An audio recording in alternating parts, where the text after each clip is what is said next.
Hello, friends. Just wanted to share a little bit with you something I taught to our congregation this last Sunday, and that was about where are our fathers. Now, I'm not a biological father to anybody, but I'm a spiritual father. Would like to be a biological father also. God willing, it will happen one day. Um, But we can be spiritual fathers, and there are people looking up to us. And I am sort of like spiritual father, but a father figure to few people, I'm sure, and two girls especially. And one of them have asked me a few years ago to be her dad. She was 9 years old at the time, and I still take that very seriously though I'm not together with her mom. That relationship ended a few years ago. I'm still committed to this young girl because anybody who would ask me for such a thing, would you be my father? I couldn't refuse that request. I remember years ago when I listened to Dr. Edwin Lewis Cole. I saw a videotape. I was I was 18 years old at the time. I didn't speak English then. I was just born again, hungry for the Lord. I grew up in a home with my mom. I never had siblings, sisters, brothers. I was just me and my mom. Never had a father, never had really a father figure. And when I did see Dr. Cole on that video, I felt like this man spoke like a father to me. And I developed the dream of one day perhaps meeting this man. Now, it was so impossible. It was Soviet Union. I was just a regular Joe. I mean, nobody knew me except my mother. I knew nobody. I had no connections. I was just new in Christ, didn't have a position of any kind, didn't have any idea how to even, you know, write a letter in English. But I did end up writing Dr. Ed Cole letter. I asked him to send me one of his books. At the time, I wanted to learn English. So I wanted to get an English book and start to read it, write down all the words I did not know, memorize them, study grammar at the same time, try to master the language.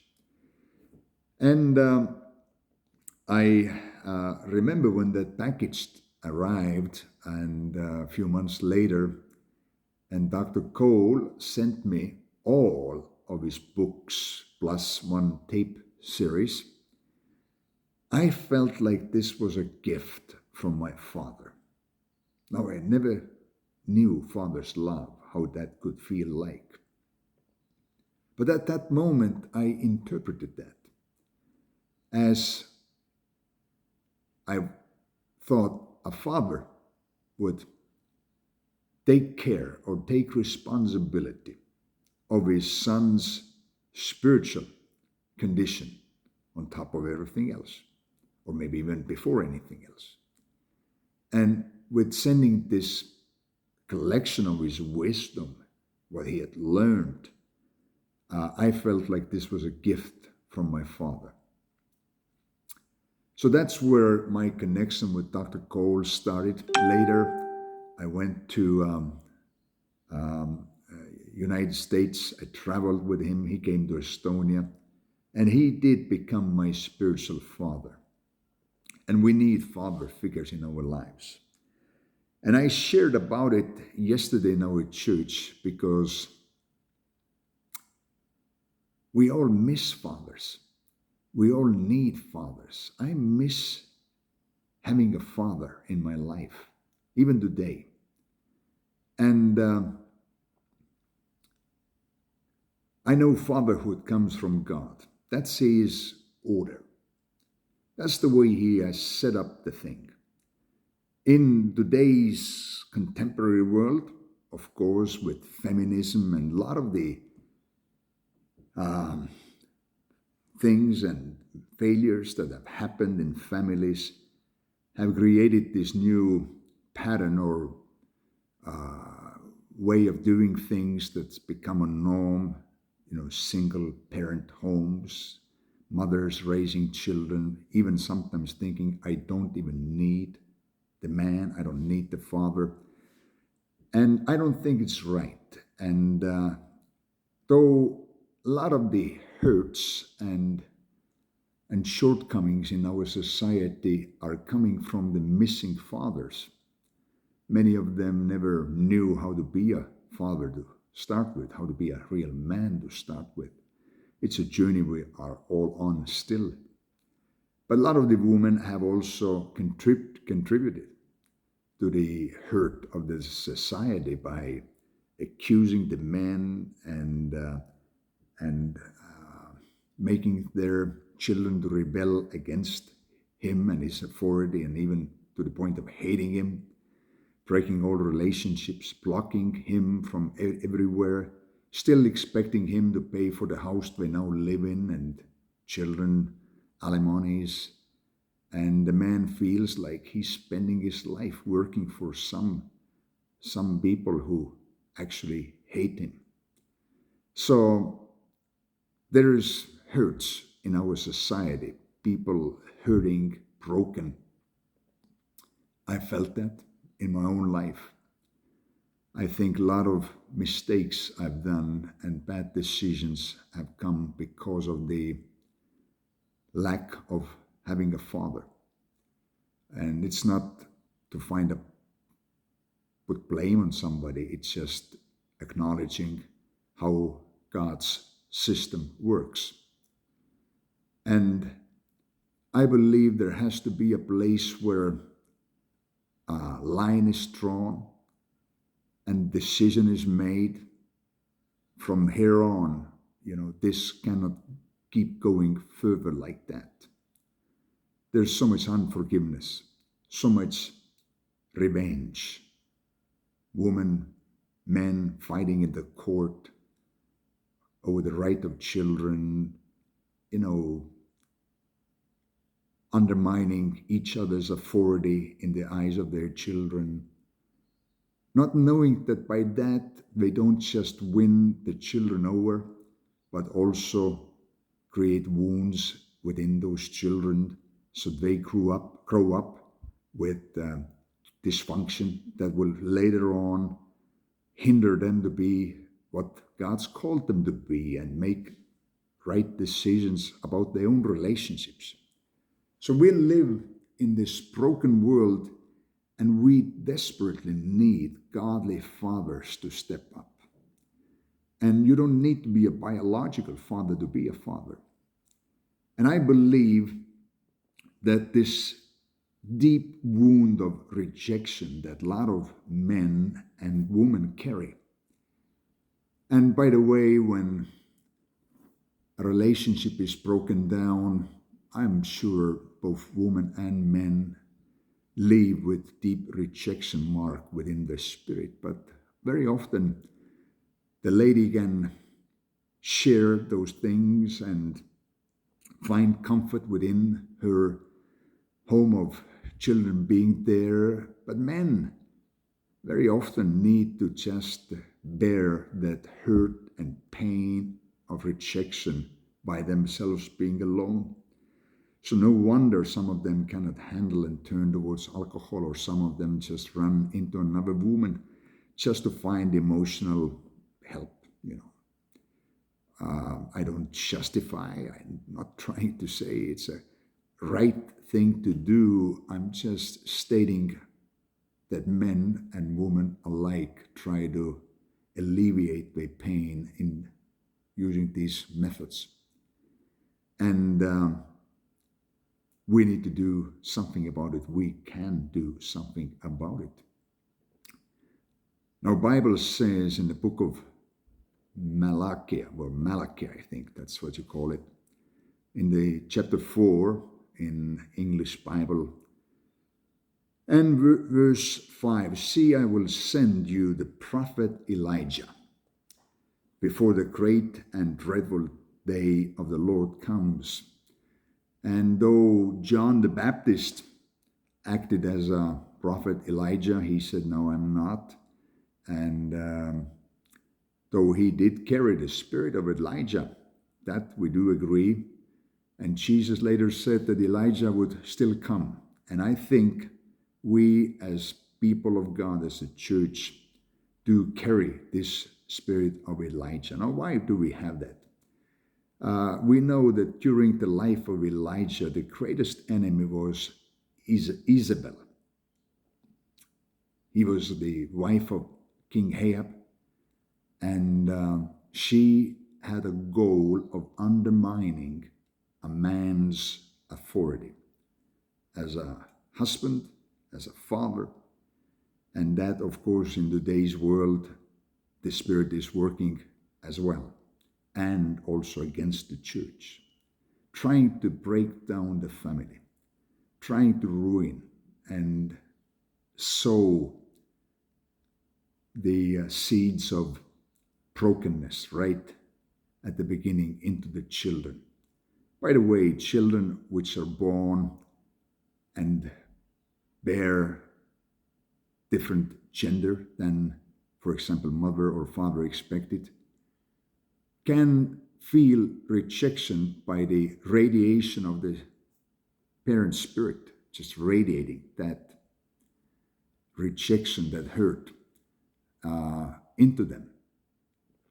Now, of course, most parents have some kind of expectation, and that's not wrong, but once they get depressed and they get negative about it, and out of that negative attitude come actions and attitude, and then again this just the spirit radiates that negativity into the child. The child picks up the rejection and doesn't, of course, remember or even know the event of rejection, but remembers the emotion of rejection and wonders why he feels like he feels and is unable to do certain things. So the spirit of Jezebel is working, most definitely. And God says the answer to it is this: I send Elijah.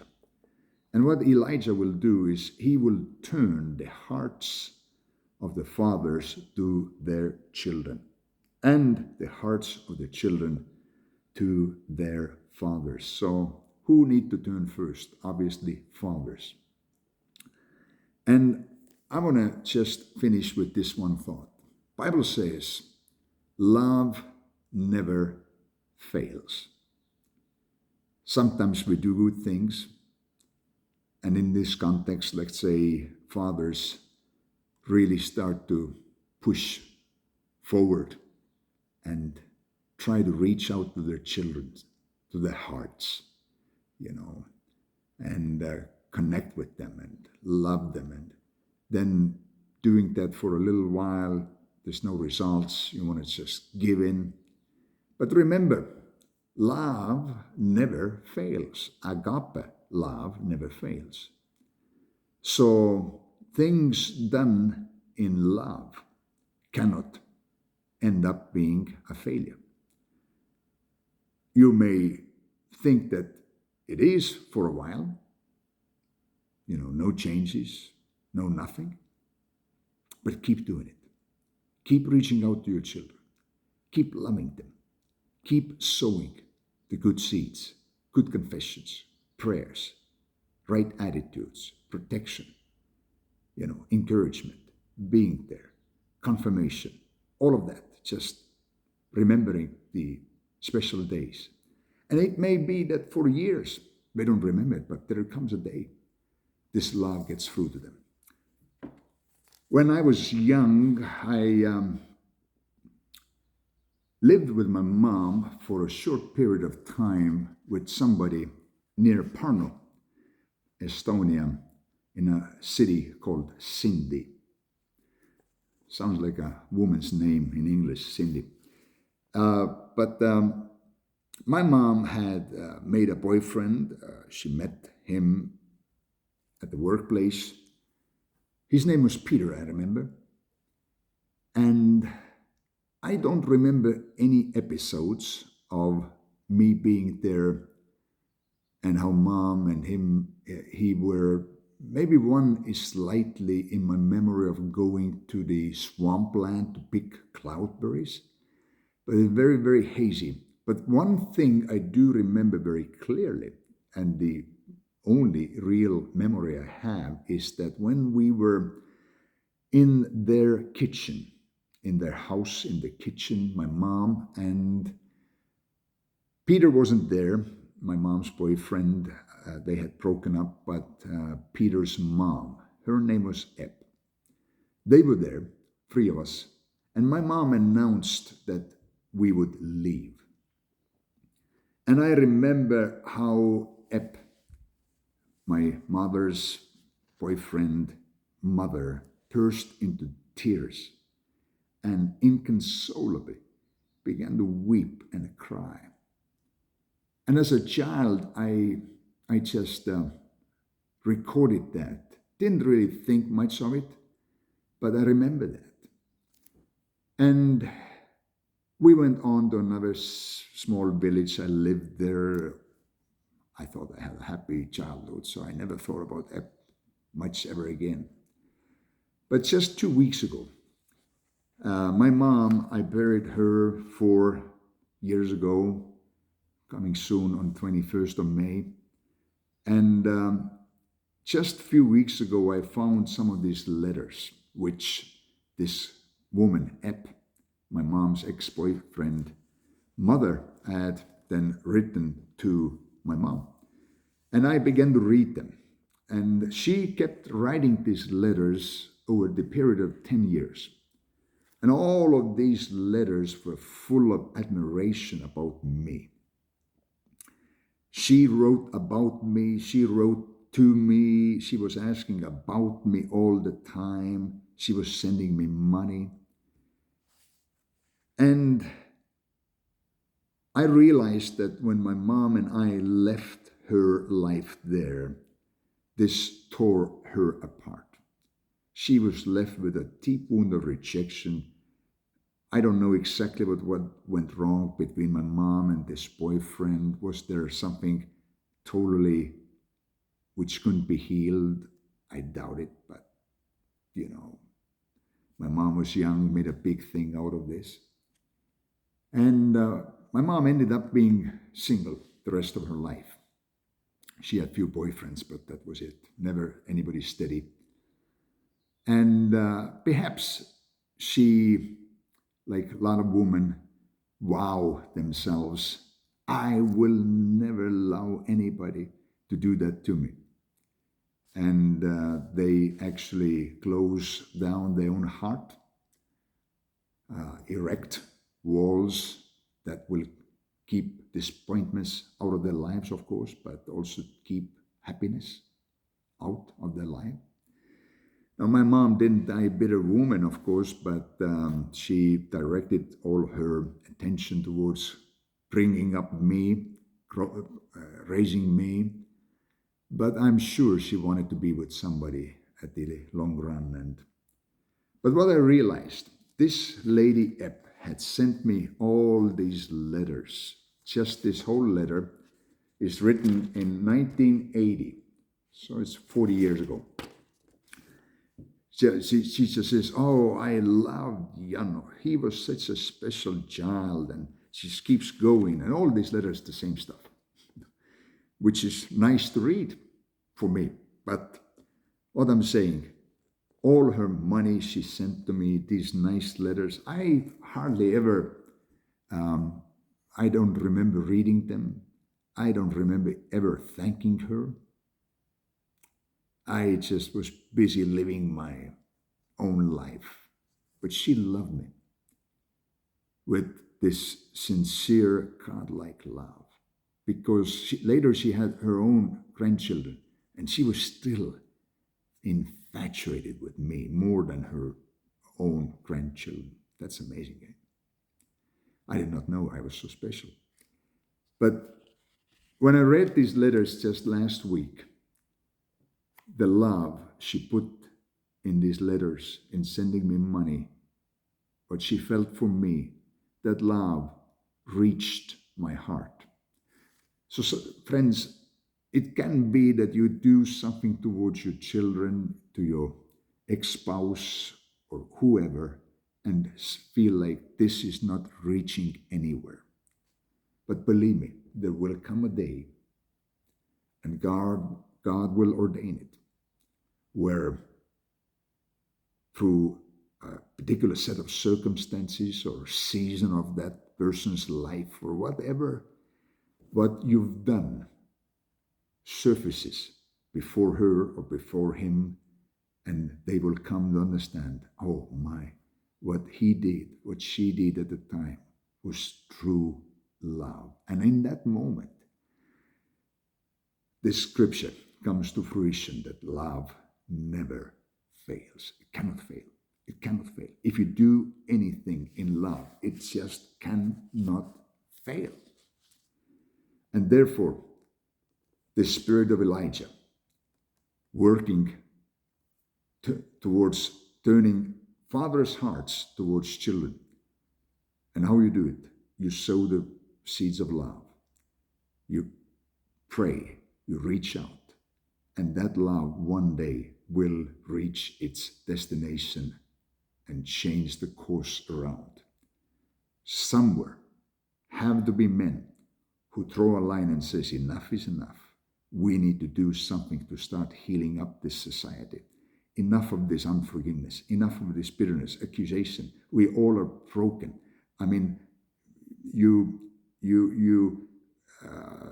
put rebellion into my children towards me. They hate me because they have this image of me. Maybe I have repented and they still believe that I am a bad man.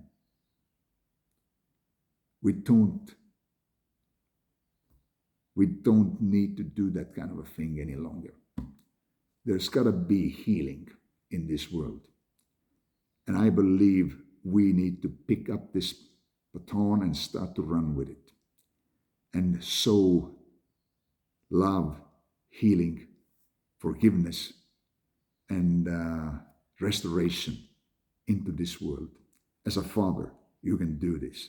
That was my message yesterday to our church.